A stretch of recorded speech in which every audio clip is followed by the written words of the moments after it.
अगर उत्तर प्रदेश का मुसलमान झोली भर भर कर खैरात में वोट नहीं देता समाजवादी पार्टी को, तो अखिलेश अपने घर से मुंह नहीं दिखा सकते थे, निकल नहीं सकते थे।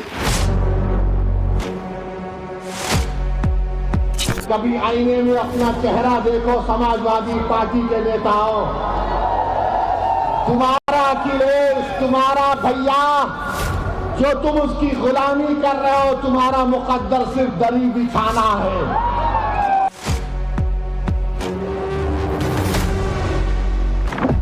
हाल में बिहार विधानसभा चुनाव में अखिलेश यादव वर्सेस असदुद्दीन ओवैसी हुआ। अब मुंबई के बीएमसी चुनाव में अखिलेश वर्सेस ओवैसी हो रहा है। क्या आगे 2027 में यूपी विधानसभा चुनाव में भी अखिलेश वर्सेस ओवैसी होना तय है? जो लोग कह रहे थे कि ये हमारा लाल किला है, हमने बता दिया कि हमारे हरे के सामने कोई लाल नहीं ठहर सकता। सियासत की लड़ाई भी अजीब होती है, मन में कुछ, दिमाग में कुछ और जुबान पर कुछ। समाजवादी पार्टी के मुखिया अखिलेश यादव अभी भले ही एसआईआर, बीजेपी के साथ साथ कोडीन भैया पर मोर्चा खोले हुए हैं, लेकिन उनके इस मोर्चे का मकसद 2027 में छिड़ने वाली उत्तर प्रदेश की लड़ाई है। और जब बात उत्तर प्रदेश विधानसभा चुनाव की होगी तो अखिलेश यादव के दिमाग में ओवैसी भी घूम ही रहे होंगे, लेकिन जुबान पर अभी कुछ और ही चल रहा है। कई तस्वीरें दिखाई जा रही हैं, तो अगर हम तस्वीरों का ही सब कुछ ठीक मान लें और मेरे साथ खड़ा होने वाला ही अगर माफिया है, तो मेरी तस्वीर तो मुख्यमंत्री जी के साथ भी है, मेरी तस्वीर डिप्टी सीएम साहब के साथ भी है, मेरी तस्वीर दूसरे हाफ उनके साथ भी है। तो अगर मेरी तस्वीर और मुख्यमंत्री जी की तस्वीर आप देखते हैं, तो माफिया किसको पाएंगे आप?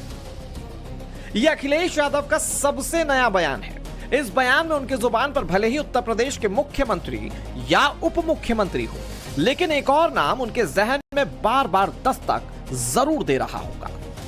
यह नाम है AIMIM के अध्यक्ष असदुद्दीन ओवैसी का। वही ओवैसी जो मुंबई बीएमसी के चुनाव में अखिलेश यादव के सबसे मजबूत गढ़ रहे मानखुर्द शिवाजी नगर में सेंधमारी के लिए पूरी ताकत के साथ लगे हुए हैं। ठीक वैसे ही जैसे बिहार में अखिलेश के सियासी सहयोगी और पारिवारिक रिश्तेदार तेजस्वी यादव के खिलाफ उन्होंने मोर्चा खोल रखा था, बिहार में भी ओवैसी की लड़ाई एनडीए और महागठबंधन के खिलाफ थी, लेकिन बार बार उनकी जुबान पर अखिलेश यादव का नाम आता रहा। कौन है ये समाजवादी पार्टी? ये समाजवादी पार्टी क्या है बताता हूं मैं आपको। 2013 में अखिलेश यादव उत्तर प्रदेश के चीफ मिनिस्टर थे और चीफ मिनिस्टर रहते हुए मुजफ्फरनगर का फसाद हुआ। 50,000 लोग बेघर हो गए। कितने? 50,000। 8-8 महीने, एक साल तक अपने घर को नहीं गए। मुजफ्फरनगर के इलाके में आसमान के नीचे कड़ाके की सर्दी में ये लोग कैंप में रहते थे। उस कैंपों में 2 या 3 दिन मैं फिरा। बिहार में भी अखिलेश वर्सेस ओवैसी की इस लड़ाई के पीछे की असली वजह उत्तर प्रदेश में होने वाला विधानसभा चुनाव ही रहा, जहां 2017 से ओवैसी की पार्टी AIMIM अपनी सियासी जमीन तलाश रही है। बिहार चुनाव में मिली जीत के बाद ओवैसी का कॉन्फिडेंस उत्तर प्रदेश के लिए भी हाई है। दीन, धर्म, ईमान, मुसलमान की बात कर ओवैसी उन सियासी दलों के लिए चुनौती खड़ी कर रहे हैं जिनकी राजनीति में मुस्लिम वोट बैंक का रोल बड़ा रहा है। इसीलिए उत्तर प्रदेश में इस बात की चर्चा जोरों पर है कि एक बार फिर ओवैसी का नाम अखिलेश यादव की बेचैनी बढ़ा रहा है। सवाल सिर्फ इतना नहीं है कि AIMIM सीटें कितनी जीतेगी, सवाल यह है कि ओवैसी किसका खेल बिगाड़ेंगे और किसका रास्ता आसान कर देंगे। क्योंकि बिहार विधानसभा चुनाव के नतीजों से मैसेज बहुत क्लियर मिला। जहां जहां ओवैसी मैदान में उतरे, वहां लड़ाई सीधी नहीं रही बल्कि त्रिकोणीय हो गई। कि बहुत से लोग इस बात का इनको तकलीफ है और तनकीद कर रहे हैं कि असदुद्दीन ओवैसी दीन का सहारा लेता है। मैं लोगों से कहना चाह रहा हूं कि किसी शायर ने अच्छा कहा था कि जलाली बादशाही हो या जमहूरियत का तमाशा हो, जुदा हो दीन से सियासत तो रह जाती है चंगेजी। मैं अपने दीन को हरगिज छोड़ने वाला नहीं हूं, मैं अपने ईमान को छोड़ने वाला नहीं हूं। तो बिहार के बाद एआईएमआईएम चीफ असदुद्दीन ओवैसी का यूपी प्लान क्या सच में 2027 में बड़ा खेला करेगा? अगर बिहार की तरह उत्तर प्रदेश में भी ओवैसी की सियासी ताकत बढ़ेगी तो ये किसके लिए आफत बनेगी? वोट कटवा या किंग मेकर? उत्तर प्रदेश में असदुद्दीन ओवैसी का असली रोल क्या रहने वाला है? क्या ओवैसी ने उत्तर प्रदेश में 2027 का वोट गणित सेट कर लिया है? कितनी सीट पर लड़ेंगे, कहां और किसे टारगेट करेंगे? ऐसा क्यों कहा जा रहा है कि बिहार चुनाव के बाद ओवैसी ने उत्तर प्रदेश में अखिलेश कैंप की बेचैनी बढ़ा दी है? अगर वो ये समझ रहे हैं कि वोट लेंगे और मुसलमानों से कहेंगे कि हमें खव्वाली पार्टी की तरह, या फिर कभी आपने देखा कि चाय को प्लास्टिक के कप में डाला जाता है, मुसलमानों को प्लास्टिक का कप बना दिए, चाय पीकर उसको फेंकते हैं डस्टबिन में। ये नहीं हो सकता ना, हम और उसको रोकने की हम कोशिश कर रहे हैं और उत्तर प्रदेश में भी जाके हम ये बात करेंगे, कोशिश करेंगे। क्या 2027 के विधानसभा चुनाव में लड़ाई में नए समीकरण बनेंगे? क्या 2027 में अखिलेश यादव को उत्तर प्रदेश में योगी से पहले ओवैसी से लड़ना होगा? उत्तर प्रदेश में ओवैसी के फ्रंट में कितना करंट होगा? ओवैसी की एंट्री से किसे नफा और किसे नुकसान होगा? उत्तर प्रदेश में ओवैसी का मुसलमान प्रयोग किसका राजयोग बनाएगा? ये तमाम सवाल अब सियासी गलियारों में खुलकर पूछे जा रहे हैं, क्योंकि योगी आदित्यनाथ की लड़ाई हिंदुत्व और विकास के नैरेटिव पर है, लेकिन अखिलेश यादव की असली चुनौती पीडीए के बिखरते वोट हैं। ऐसे में ओवैसी उत्तर प्रदेश के चुनाव में मजबूती से उतरे तो अखिलेश यादव को दो फ्रंट पर लड़ना होगा, एक बीजेपी से, दूसरा एआईएमआईएम से। आप हमको नहीं रोक सकते, हमारा जमहूरी हक है। नहीं, आप लड़े तो वोट कट जाते। अरे मेरे वोट से मोदी नहीं जीत रहा, तुम्हारे वोट से मोदी जीत रहा। मेरे वोट से तुम्हारी इज्जत बच रही। अगर उत्तर प्रदेश का मुसलमान झोली भर भर कर खैरात में वोट नहीं देता समाजवादी पार्टी को, तो अखिलेश अपने घर से मुंह नहीं दिखा सकते थे, निकल नहीं सकते थे। आप में इतनी ताकत नहीं है कि आप किसी हुकूमत को बदल सकें। तो क्या उनके प्रदेश अध्यक्ष शौकत अली ने बिहार के नतीजे आने के बाद ऐलान कर दिया कि अखिलेश यादव को 2027 में सावधान रहने की जरूरत है, क्योंकि उत्तर प्रदेश में एआईएमआईएम 200 विधानसभा सीटों पर चुनाव लड़ने की तैयारी कर रही है। उत्तर प्रदेश में ओवैसी के 200 सीटों पर चुनाव लड़ने का मतलब बिल्कुल साफ कि ज्यादा से ज्यादा मुस्लिम उम्मीदवारों पर वो दाव आजमाएंगे। ऐसे में अगर ओवैसी मुस्लिम वोटर्स को अपने पाले में लाने में कामयाब हो गए तो एक तरफ जहां बीजेपी को फायदा हो सकता है, तो वहीं अखिलेश यादव की समाजवादी पार्टी को नुकसान उठाना पड़ सकता है। ओवैसी के पार्टी के प्रवक्ता शादाब चौधरी को सुनिए, समझिए कि उत्तर प्रदेश में अभी से एआईएमआईएम की पार्टी कैसे अखिलेश के खिलाफ ग्राउंड तैयार करने में जुट गई है। क्या इस बार 20% वाला मुख्यमंत्री बनेगा? क्या वो घोषणा करेंगे इस बात की? क्योंकि अगर 7% वाला मुख्यमंत्री बन सकता है तो क्या 20% वाला नहीं बन सकता? अब अब्दुल दरी नहीं बिछाएगा, अपने लिए कुर्सी लगाएगा और उस कुर्सी पे गर्व से बैठेगा। अगर एक कुर्सी हो अखिलेश जी की लगती है तो लगे, लेकिन एक कुर्सी अब बैरिस्टर ओवैसी साहब की भी लगानी पड़ेगी। बिहार के सीमांचल में मिली जीत ने ओवैसी की रणनीति को नई धार दे दी है। बिहार विधानसभा चुनाव में ओवैसी की सक्रियता और नतीजों ने क्रिस्टल क्लियर कर दिया कि मुस्लिम वोटों का बंटवारा विपक्ष के लिए कितना हानिकारक है।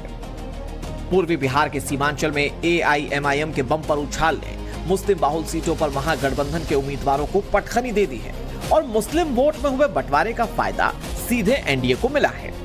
चुनाव विश्लेषण से पता चलता है कि एमआईएम ने बिहार में 25 सीटों पर उम्मीदवार उतारे, जिनमें से अधिकतर जो सीटें थी वो सीमांचल की थी। ओवैसी की पार्टी ने जिन सीटों पर बढ़त बनाई या फिर जीत हासिल की, उनमें से अधिकांश वो सीटें थी जहां पर मुस्लिम आबादी 40% से अधिक थी। ऐसे मामलों में एमआईएम ने सबसे अधिक महागठबंधन के प्रत्याशियों को ही हराने का काम किया। तो सवाल इस बात का है कि क्या ओवैसी और उनकी पार्टी अखिलेश यादव के लिए भी उत्तर प्रदेश में एक बड़ी चुनौती साबित होने जा रही है, जिसकी काट अखिलेश यादव को खोजना अभी बाकी है। हालांकि उत्तर प्रदेश में ऐसा पहली बार नहीं है जब ओवैसी इस तरह की कोशिश में लगे हैं, लेकिन इससे पहले भी ओवैसी उत्तर प्रदेश के विधानसभा चुनावों में अपनी पार्टी AIMIM के उम्मीदवार उतार चुके हैं, लेकिन बिहार की तरह उन्हें उत्तर प्रदेश में अब तक जीत नहीं मिली। साल 2017 में ओवैसी की पार्टी AIMIM ने पहली बार उत्तर प्रदेश में चुनाव लड़ा। ओवैसी ने 38 सीटों पर अपने उम्मीदवार उतारे थे। 38 में से 37 सीटों पर उनके प्रत्याशियों की जमानत जब्त हो गई। इसके बाद 2022 के चुनाव में ओवैसी की AIMIM दोबारा उतरी। इस बार 95 सीटों पर ओवैसी ने अपने उम्मीदवार उतारे और इस बार तो सभी प्रत्याशियों की जमानत तक नहीं बच पाई। उत्तर प्रदेश के पिछले 2 विधानसभा चुनावों में ओवैसी अपने एक भी कैंडिडेट को जिता नहीं पाए, लेकिन साल 2022 के चुनाव में कुछ सीटों पर ओवैसी के उम्मीदवारों ने समाजवादी पार्टी के प्रत्याशियों को नुकसान जरूर पहुंचाया। कई सीटों पर समाजवादी पार्टी और बीजेपी के बीच सीधा मुकाबला होने की वजह से मुस्लिम बाहुल सीटों पर वोटों का बंटवारा हुआ और इससे बीजेपी की राह आसान हो गई।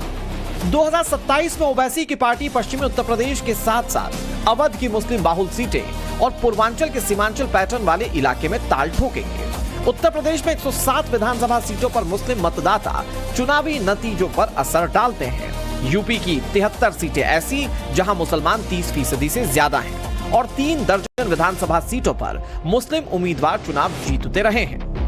उत्तर प्रदेश में अभी चुनाव में भले ही वक्त हो, लेकिन सियासी दल तैयारियों में जुट चुके हैं। 2017 के बाद से चुनाव दर चुनाव हाशिए पर गए मुसलमान एक बार फिर से राजनीतिक दलों के एजेंडे में आ चुके हैं।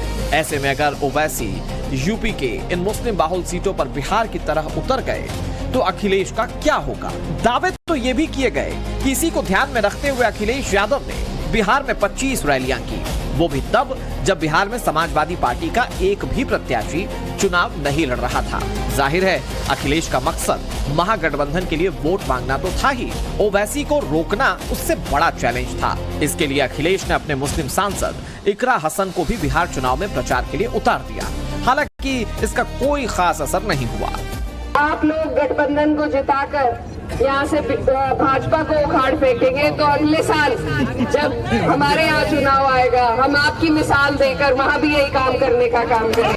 अब वही चैलेंज उत्तर प्रदेश में भी सामने है, क्योंकि यूपी और बिहार के MY समीकरण भी एक जैसे नहीं है। मुस्लिम यादव समीकरण को लेकर बिहार और उत्तर प्रदेश में 2 बड़े अंतर हैं। बिहार में यादव वोट 14.26% है, जबकि उत्तर प्रदेश में 15 से 19% यादव वोट है। बिहार में मुस्लिम वोट 17.7% है, जबकि यूपी में मुस्लिम वोटर 19.3% हैं। यानी आबादी में मुस्लिम और यादव का जो हिस्सा बिहार में है उससे बड़ा हिस्सा उत्तर प्रदेश में है, और जितना बड़ा वोट बैंक उसे एकजुट रखने की चुनौती भी उतनी ही बड़ी होगी। दूसरी चुनौती यह भी है कि उत्तर प्रदेश का यादव समाज अब उस तरह से आंख पर पट्टी बांधकर अखिलेश यादव के साथ खड़ा नहीं दिखता, जैसे लालू परिवार के पीछे बिहार में खड़ा रहता आया है। तीसरी और सबसे बड़ी चुनौती ओवैसी साबित होंगे, जो 2027 में सत्ता के दावेदार भले ही ना बन पाए, लेकिन अखिलेश के लिए परेशानी जरूर खड़ी करेंगे। समाजवादी पार्टी और ओवैसी भी मुसलमानों को साधने में जुट गए हैं, लेकिन समाजवादी पार्टी के लिए चुनौती ये कि अगर उसकी तरफ से मुस्लिमों को ज्यादा महत्व दिया गया तो इसका सीधा फायदा बीजेपी उठाना चाहेगी।